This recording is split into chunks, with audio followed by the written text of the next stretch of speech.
Hey everyone, welcome to my foundation classes your any time classroom. तो guys अभी चल रहा है हमारा बिहार ईएसआई यानी इन्फोर्समेंट सब इंस्पेक्टर का टेस्ट सीरीज, ठीक है, जो आपके परिवहन विभाग में वैकेंसी आया हुआ है। तो चलिए स्टार्ट करते हैं आज का सही। तो आज का अपना पहला क्वेश्चन है, अनुवांशिक लक्षण जनक के संतान में किसके द्वारा जाते हैं। अनुवांशिक लक्षण जनक के संतान में किसके द्वारा जाते हैं। तो जनक से संतान में, के नहीं से होना चाहिए, ठीक है। तो अनुवांशिक लक्षण जो है वह जीन से ट्रांसफर होता है अपने पेरेंट्स से, किसमें, तो ऑफस्प्रिंग में, ठीक है। अगला क्वेश्चन है, बीसीजी का अर्थ क्या है। आसान सा क्वेश्चन है, जल्दी बताओ। बीसीजी का फुल फॉर्म क्या होता है। ये होता है बैसिलस कामेटग्यूरिन। क्या है, बैसिलस कामेटग्यूरिन, ठीक है। अगला क्वेश्चन है, डीएनए का कृत्रिम संश्लेषण सर्वप्रथम किसने किया था। डीएनए का कृत्रिम संश्लेषण सर्वप्रथम कॉर्नबर्ग के द्वारा किया गया था। किसके द्वारा, कॉर्नबर्ग के द्वारा। अगला क्वेश्चन है, राइबोसोम्स किससे बने होते हैं। राइबोसोम्स किससे बने होते हैं। तो राइबोसोम्स आरएनए और प्रोटीन से बने होते हैं। किससे बने होते हैं, आरएनए और प्रोटीन राइबोसोम को बनाता है। अगला क्वेश्चन है, निम्नलिखित में से सूत्र विभाजन की सबसे लंबी स्टेज कौन सी होती है। सूत्र विभाजन की सबसे लंबी स्टेज कौन सी होती है। यह है प्रोफेज, ठीक है। देखो, ये डिवीजन का अलग अलग प्रोसेस, अलग अलग स्टेज होता है। इसी में आपसे पूछा जा रहा है कि सबसे लंबा स्टेज कौन सा होता है। ये होता है प्रोफेज। अगला क्वेश्चन है, लाइसोसोम आत्महत्या का थैला है क्योंकि उसमें होती है। आपने बहुत बार पढ़ा है, लाइसोसोम को हम लोग आत्महत्या का थैला या आत्महत्या की थैली कहते हैं, ठीक है। एटम बम भी उसको कहा जाता है। लेकिन क्यों कहा जाता है, ये आप बताओ। क्यों कहा जाता है, क्योंकि जल अपघटक एंजाइम उसमें पाए जाते हैं, और जब सेल ऐसा फील होता है कि ये सेल अब यूजेबल नहीं है, तो ये उसको खुद को ही एनगल्फ कर लेता है, यानी खुद को ही डाइजेस्ट कर लेता है, ठीक है। इसीलिए हम लोग उसको बोलते हैं आत्महत्या की थैली। क्लियर है। अगला क्वेश्चन क्या है, कोशिका का पावर हाउस कौन है। कोशिका का पावर हाउस किसको कहा जाता है। आसान सा क्वेश्चन है, माइटोकॉन्ड्रिया को कोशिका का पावर हाउस कहा जाता है। अगला क्वेश्चन है, अंतिम रूप में जैविक ऊर्जा किसमें प्राप्त होती है। अंतिम रूप में जैविक ऊर्जा को हम लोग प्राप्त जो करते हैं, किस रूप में करते हैं, तो वह करते हैं एटीपी के रूप में, ठीक है। अगला क्वेश्चन है, किसी निश्चित क्षेत्र जैसे तालाब आदि में पौधों व जंतुओं के बीच पारिस्थितिक संबंध को क्या कहा जाता है। क्या कहा जाता है, इसको कहा जाता है पारिस्थितिक तंत्र या इकोसिस्टम, ठीक है। अगला क्वेश्चन क्या है, एक जीव दूसरे जीव पर वृद्धि करता है परंतु उससे भोजन नहीं लेता, वह क्या कहलाता है। अच्छा क्वेश्चन है, एक जीव दूसरे जीव पर वृद्धि तो करता है पर वह उससे भोजन नहीं लेता, उसको क्या कहा जाता है, उसको कहा जाता है सहजीवी, ठीक है। अगर एक जीव दूसरे जीव पर वृद्धि भी कर रहा है और उससे भोजन भी ले रहा है, तो उसको हम लोग परजीवी कहते हैं, ठीक है। अगला क्वेश्चन है, जो पादप जीवन में केवल एक बार पुष्प धारण करते हैं वह क्या कहलाते हैं। वो पादप, वो पौधे जो जीवन में सिर्फ एक बार फूल धारण करते हैं, उसके बाद ऐसा देखा जाता है कि 99% जो ऐसे पौधे हैं वह एक बार फूल धारण करने के बाद मर जाते हैं, ठीक है। तो ऐसे पौधों को क्या कहा जाता है, क्या कहा जाता है, इसको कहा जाता है मोनोकार्पिक। क्या कहा जाता है, मोनोकार्पिक। अगला क्वेश्चन क्या है, अगला क्वेश्चन है, जीन म्यूटेशन उत्पन्न होता है। जीन म्यूटेशन उत्पन्न होता है किसके कारण। जीन म्यूटेशन किसके कारण उत्पन्न होता है, किसके कारण उत्पन्न होता है, ये होता है डीएनए के जीनों के क्रम में परिवर्तन से, ठीक है। डीएनए के जीनों के क्रम में परिवर्तन से जीन म्यूटेशन उत्पन्न होता है।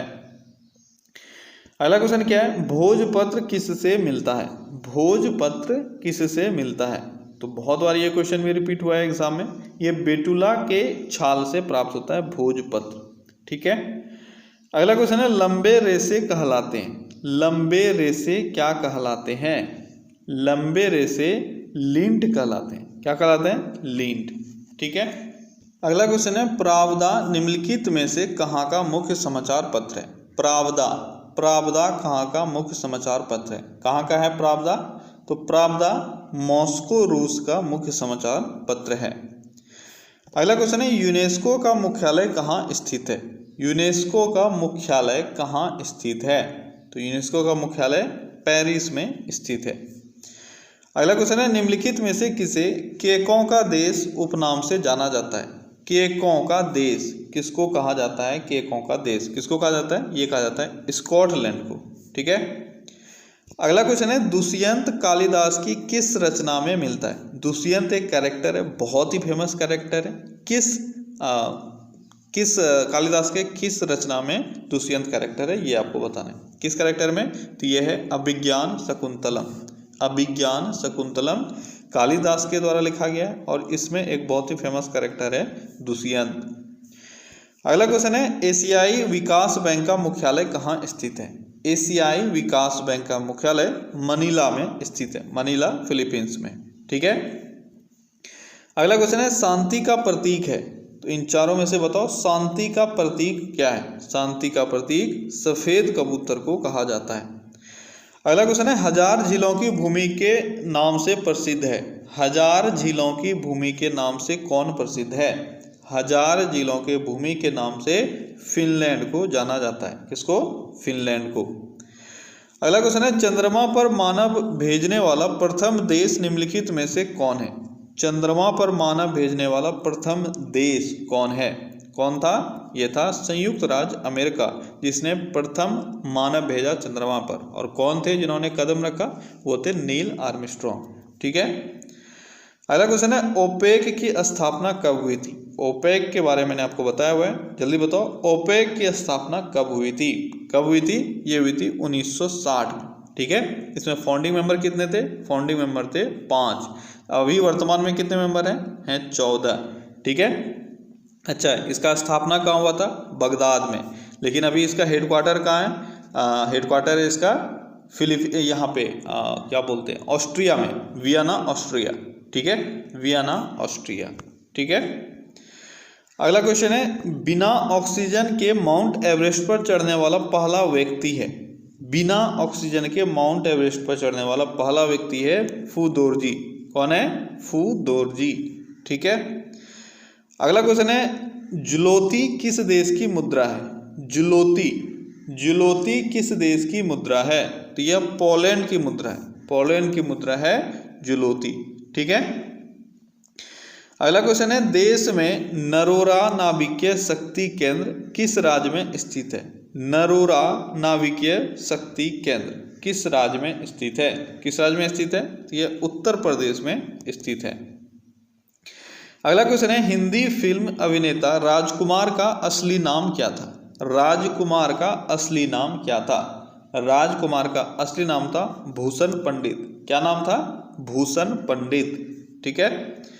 अगला क्वेश्चन है भारत रत्न से सम्मानित फिल्म जगत के प्रथम व्यक्ति कौन है? भारत रत्न से सम्मानित प्रथम व्यक्ति कौन है फिल्म जगत के? सिर्फ आपको ध्यान देना है फिल्मी जगत के वो लोग हैं जिनको सबसे पहली बार भारत रत्न मिला है। कौन है वो? है सत्यजीत रे। कौन है? सत्यजीत रे। अगला क्वेश्चन है एप्लीकेशन से कॉपी किया गया डाटा डैश में स्टोर किया जाता है। कंप्यूटर पे अगर आप देखते हो कहीं पे भी, आप किसी भी जगह से अगर कुछ भी कॉपी करते हो तो उसका एक क्लिप स्टोर हो जाता है। ठीक है, वो वहाँ पे पड़ा रहता है जब तक आप उसको पेस्ट नहीं कर लेते हो, और जितना बार आप पेस्ट करना चाहो आप पेस्ट कर लेते हो। ठीक है, तो उसका कारण क्या है? वह क्लिप बोर्ड पर कॉपी हो जाता है। जब आप कंप्यूटर ऑफ करोगे तो ऑटोमेटिकली ये खत्म हो जाएगा, लेकिन जब तक ऑन है और जब तक आप दूसरा कुछ कॉपी नहीं करते हो तब तक आपका एक कॉपी किया हुआ डाटा वहाँ पे स्टोर रहता है। अगला क्वेश्चन है CTRL शिफ्ट और एल्ट को डैश कुंजियाँ कहते हैं। CTRL शिफ्ट और एल्ट इसको कैसी कुंजियाँ कही जाती है? कैसी कुंजियाँ कही जाती है? जल्दी बताओ। इनको मॉडिफायर कुंजियाँ कही जाती है। कैसी कुंजियाँ? मॉडिफायर कुंजियाँ कही जाती है। ठीक है। अगला क्वेश्चन है किस प्रिंटर द्वारा एक स्ट्रोक में एक ही अक्षर प्रिंट होता है? कौन सा वो प्रिंटर है? वह है डॉट मैट्रिक्स प्रिंटर। ठीक है, एक स्ट्रोक में एक ही अक्षर को प्रिंट करता है डॉट मैट्रिक्स प्रिंटर। अगला क्वेश्चन है यूट्यूब है एक बहुत यूज़ करते हो आप यूट्यूब, अभी प्रेजेंटली भी आप यूट्यूब यूज़ कर रहे हो। क्या है ये एक वीडियो शेयरिंग वेबसाइट है, ठीक है।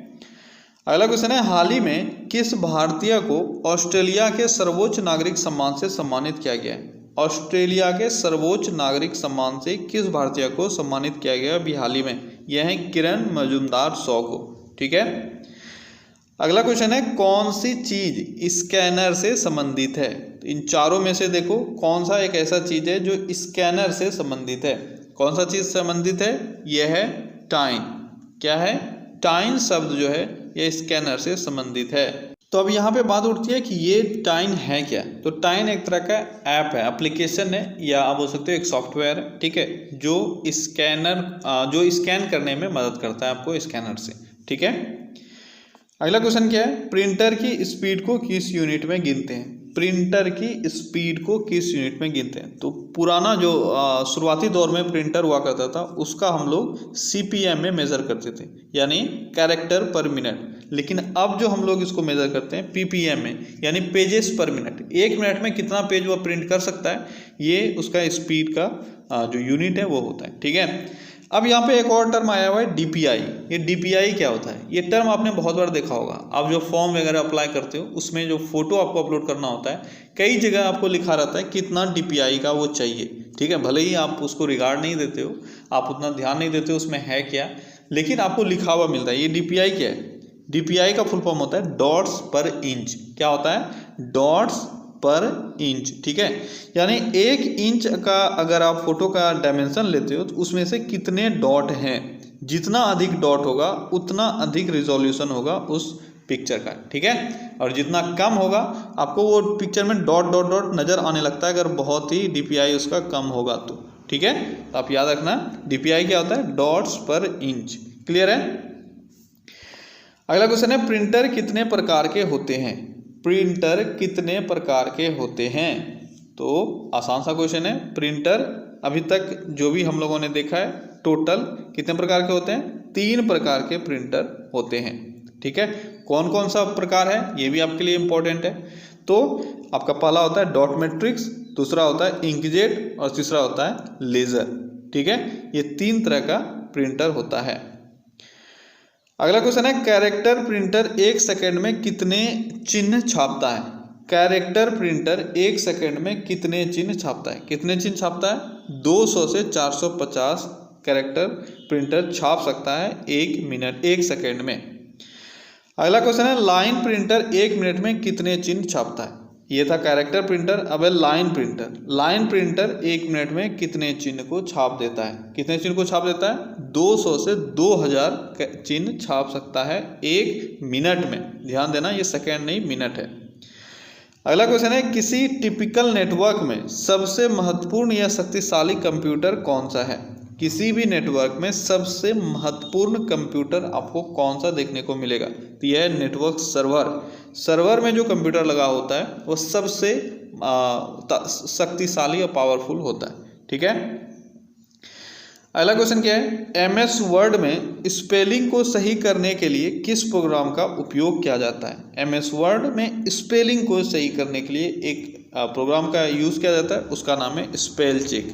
क्या है? Spell check. ये सारे देखो क्वेश्चंस आसान है, बस बेसिक यूज़ पे जो फ्रेम हो सकता है क्वेश्चन वो है, ठीक है। अगर आप कंप्यूटर ऑपरेट करते हो तो इन सारी चीज़ों से आप वाकिफ़ हो, अगर नहीं करते हो तो फिर आपको सब चीज़ रटना पड़ेगा। अगला क्वेश्चन क्या है, भारतीय सुपर कंप्यूटर परम 10,000 का उदय किस सन में हुआ था? परम 10,000 यह कब बना? यह 1998 में बना था, ठीक है। अगला है 3G क्या है? आसान सा क्वेश्चन है। 3G क्या है? तो 3G मोबाइल की तीसरी पीढ़ी को कहते हैं, 3rd जनरेशन। क्लियर है? अगला क्वेश्चन है, राष्ट्रीय मतदाता दिवस हर वर्ष मनाया जाता है। राष्ट्रीय मतदाता दिवस हर वर्ष कब मनाया जाता है? ये मनाया जाता है 25 जनवरी को, ठीक है। अगला क्वेश्चन है, अंतर्राष्ट्रीय शिक्षा दिवस हर वर्ष मनाया जाता है। अंतर्राष्ट्रीय शिक्षा दिवस का बात किया जा रहा है, भारत में नहीं। अंतर्राष्ट्रीय शिक्षा दिवस हर वर्ष 24 जनवरी को मनाया जाता है।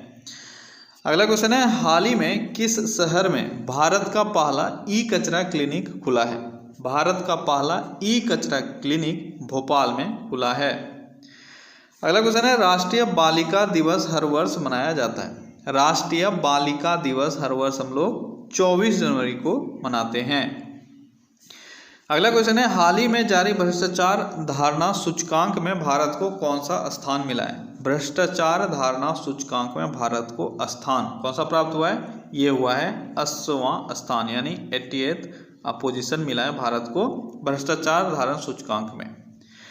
अगला क्वेश्चन है, किस राज्य ने हाल ही में मुख्यमंत्री कृषक दुर्घटना कल्याण योजना आरंभ की है? मुख्यमंत्री कृषक दुर्घटना कल्याण योजना ये आरंभ किया गया है यूपी सरकार के द्वारा।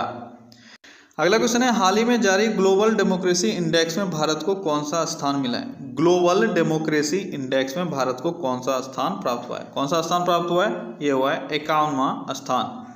अगला क्वेश्चन है, हाल ही में जारी वैश्विक प्रतिभा सूचकांक में भारत को कौन सा स्थान मिला है? वैश्विक प्रतिभा सूचकांक, इसमें भारत को 72वां स्थान प्राप्त हुआ है। ठीक है। अगला क्वेश्चन है, विश्व स्तनपान सप्ताह यानी वर्ल्ड ब्रेस्ट फीडिंग वीक हर वर्ष कब मनाया जाता है? विश्व स्तनपान सप्ताह कब मनाया जाता है? यह मनाया जाता है 1 से 7 अगस्त तक। अगला क्वेश्चन है, प्रकाशीय दूरबीन की अपेक्षा रेडियो दूरबीन अच्छे होते हैं, क्यों? ऐसा क्यों है? प्रकाशीय दूरबीन से अच्छा रेडियो दूरबीन होता है, क्या कारण हो सकता है? जल्दी बताओ। ऑप्शन थोड़े लेंदी हैं पर पढ़ो और जल्दी बताओ क्या कारण हो सकता है इसका। क्या कारण हो सकता है? देखो, सबसे पहला पॉइंट क्या है? वे मंदाकिनियों यानी गैलेक्सियों का पता लगा लेते हैं जो प्रकाशीय दूरबीन नहीं कर सकते हैं। दूसरा है मेघाच्छादित परिस्थिति में भी काम कर सकते हैं। तीसरा है वे दिन और रात के दौरान काम कर सकते हैं। तो आपका सही आंसर जो है वह है उपर्युक्त सभी। ठीक है, ये सभी कंडीशन है, इस कारण से रेडियो दूरबीन ज्यादा अच्छे होते हैं प्रकाशीय दूरबीन से। अगला क्वेश्चन है, हाल ही में प्रणब मुखर्जी को भारत रत्न दिया गया, बताइए यह सम्मान पाने वाले वे भारत के कौन से राष्ट्रपति हैं? 2019 में प्रणब मुखर्जी सहित 2 और लोगों को यानी टोटल 3 लोगों को भारत रत्न से सम्मानित किया गया। कौन कौन थे वो थे प्रणब मुखर्जी, भूपेन हजारिका और नानाजी देशमुख।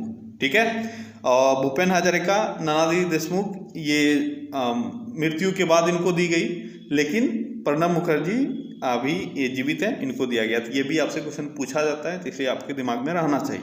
ठीक है, अब यहाँ आपको बताना है कि कितने राष्ट्रपति हैं जिनको भारत रत्न से सम्मानित किया गया है। जल्दी बताओ कितने हैं? तो ये हैं 5वें राष्ट्रपति। इससे पहले 4 राष्ट्रपति को मिल चुका है। कौन कौन है वो?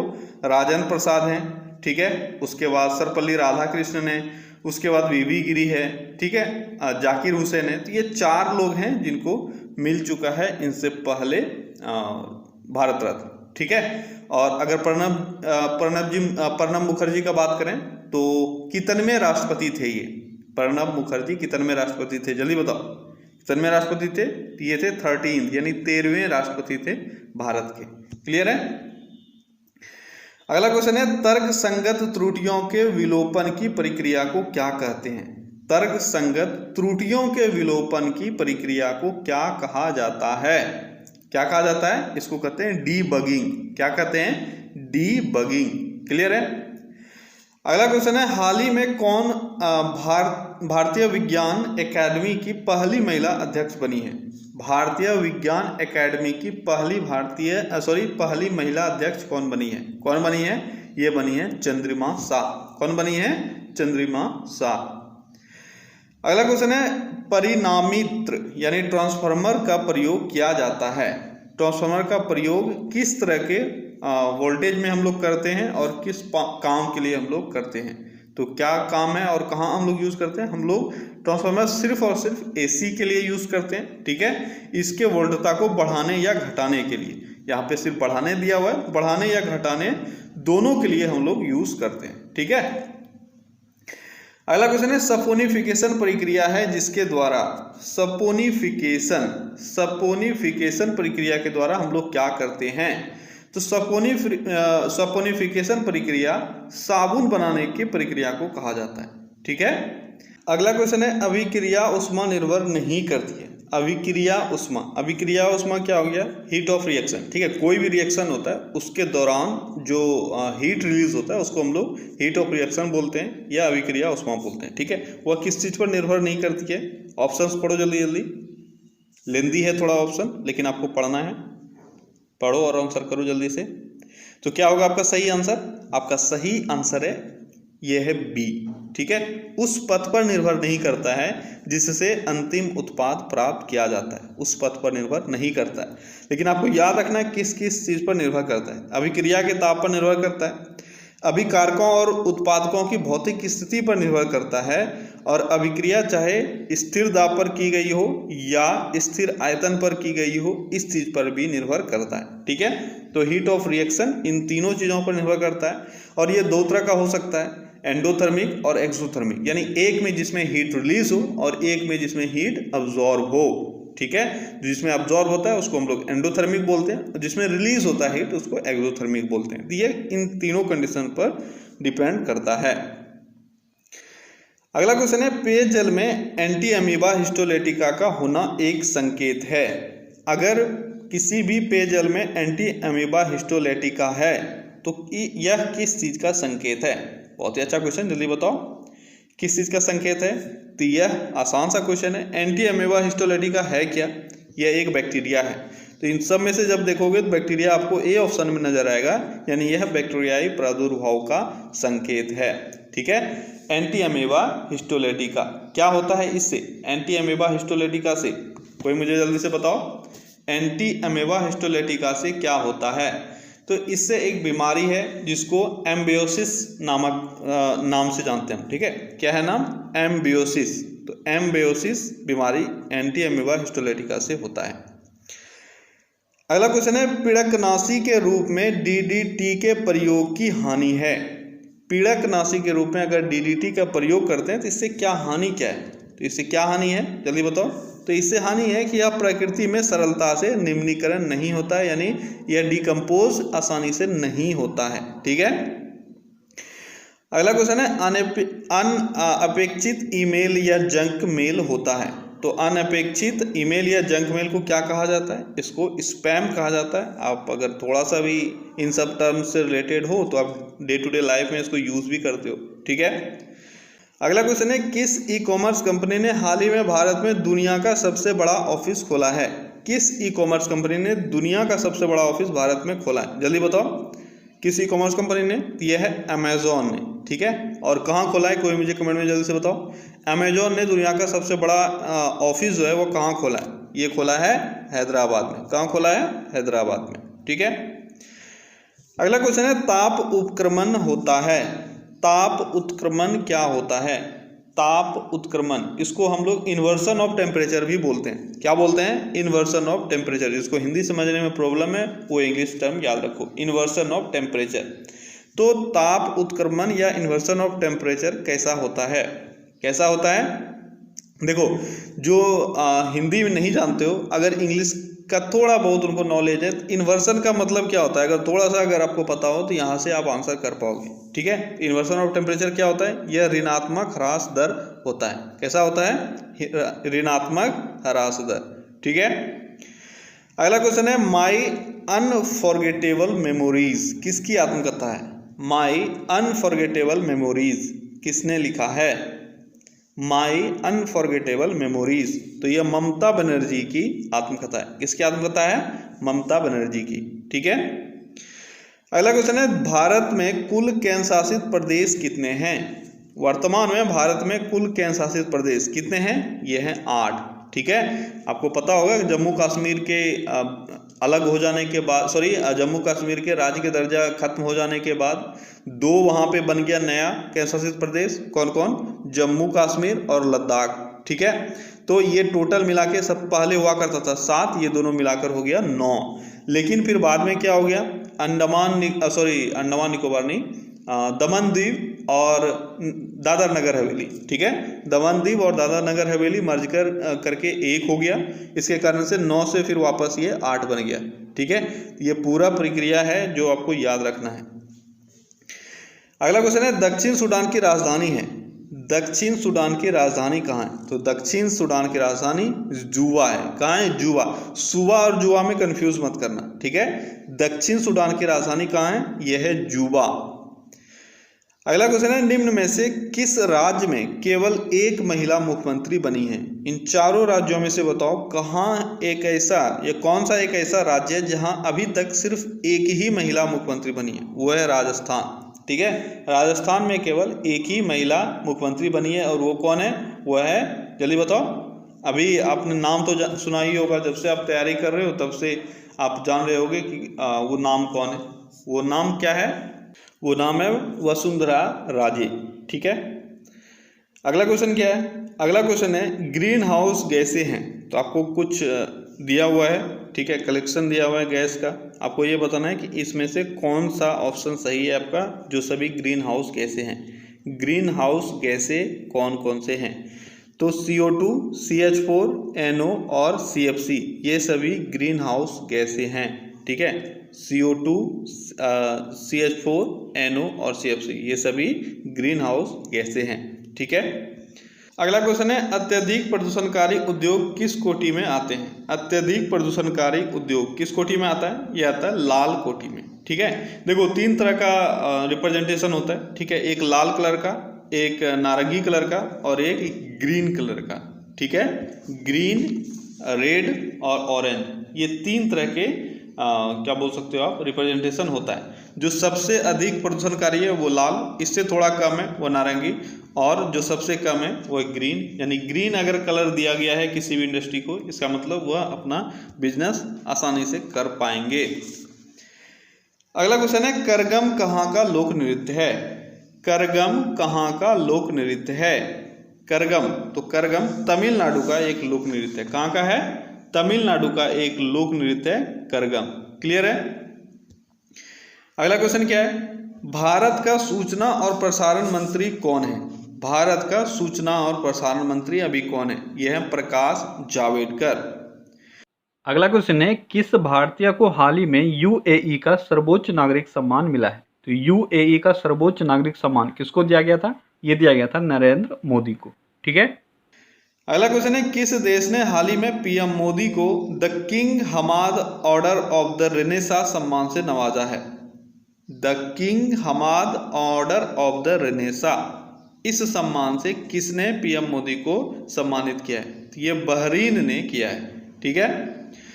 अगला क्वेश्चन है, हाल ही में किस स्टेडियम का नाम बदलकर अरुण जेटली स्टेडियम कर दिया गया है?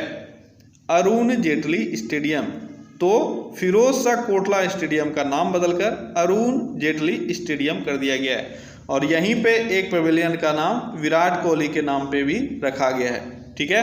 और एक बात और याद रखना है आपको कि फिरोज शाह कोटला स्टेडियम का नाम बदलकर अरुण जेटली स्टेडियम किया गया है, लेकिन मैदान जो अभी है उसको हम लोग फिरोज शाह कोटला मैदान के रूप में ही जानेंगे, ठीक है। बहुत बच्चों को ये कन्फ्यूजन है, स्टेडियम चारों तरफ बैठने वाले एरिया को स्टेडियम के रूप में जाना जाता है, और ये मैदान है तो मैदान को फिरोज शाह कोटला मैदान के रूप में ही जाना जा रहा है अभी भी, ठीक है। अगला क्वेश्चन है, निम्न विख्यात खिलाड़ियों में से राजीव गांधी खेल रत्न पुरस्कार पाने वाला पहला व्यक्ति कौन था? राजीव गांधी खेल रत्न पुरस्कार सबसे पहले किस खिलाड़ी को मिला? ये मिला था विश्वनाथन आनंद को। किसको मिला था? विश्वनाथन आनंद को सबसे पहले राजीव गांधी खेल रत्न से सम्मानित किया गया था। क्लियर है?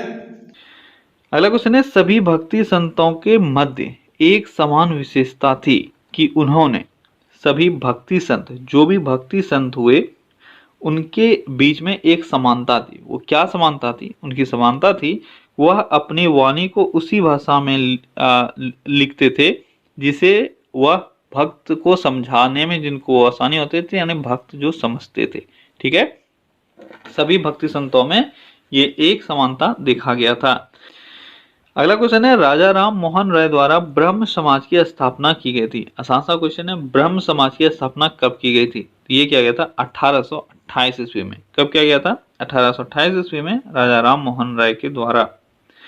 अगला क्वेश्चन, सत्यार्थ प्रकाश की रचना किसने की थी? सत्यार्थ प्रकाश बहुत ही इंपॉर्टेंट बुक है सत्यार्थ प्रकाश। तो इसकी रचना की गई थी स्वामी दयानंद सरस्वती के द्वारा। किसके द्वारा? स्वामी दयानंद सरस्वती के द्वारा। अगला क्वेश्चन है, बिहार में होली के पर्व पर ग्रामीणों द्वारा कौन सा नृत्य किया जाता है? तो होली के पर्व पर, ठीक है, होली के पर्व पर देखो यहाँ पे जो भी आपके ऑप्शंस दिए हुए हैं उनमें से जो आंसर होगा वो होगा जोगीड़ा, ठीक है। लेकिन आपको कहीं कहीं आंसर ये भी मिलेगा, होली के पर्व पर एक स्पेशल सा डांस होता है फगुआ डांस, ठीक है। आप जानते हो होली को फगुआ भी कहा जाता है, तो वहां पे फगुआ डांस भी होगा, लेकिन यहाँ पे है नहीं। और रेस्ट अगर डांस को देखो तो झिझिया डांस, झरनी डांस और लौंडा डांस। ये लौंडा डांस शादी वगैरह में किया जाता है, ठीक है। ये झिझिया डांस कब किया जाता है? तो झिझिया डांस ये स्पेशली जुलाहों के द्वारा किया जाता है। एक जात है जुलाहा, ठीक है, उनके द्वारा ये झिझिया डांस किया जाता है। और झरनी डांस क्या है? झरनी डांस ये बारिश नहीं होती है तो इंद्रदेव को खुश करने के लिए झरनी डांस होता है, ठीक है। तो रेस्ट एक ही बचता है, ये है जोगीड़ा, जो किया जाता है होली पर। अगला क्वेश्चन है, निम्नलिखित में से कौन सी सुमेलित नहीं है? तो आपको चार ऑप्शंस दिए हुए हैं, इसमें से पक्षी विहार या अभ्यारण्य है और जगह का नाम दिया हुआ है। तो इसमें से कौन सा है जो आपको लग रहा है कि गलत है? गोगाबिल पक्षी विहार कटिहार में है, ये बिल्कुल सही है। सुहियान पक्षी विहार भोजपुर में है, ये भी सही है। तीसरा है हरिया बारा हिरन पार्क, ये मोतिहारी में, ये गलत है। हरिया बारा हिरन पार्क मोतिहारी में नहीं, ये कहाँ है? ये है अररिया में। कहाँ है? अररिया में। हरिया बारा हिरन पार्क कहाँ है? अररिया में। अगला क्वेश्चन है, बिहार में रेल परिवहन की शुरुआत कब हुई थी? बिहार में रेल परिवहन की शुरुआत, बहुत ही अच्छा क्वेश्चन है।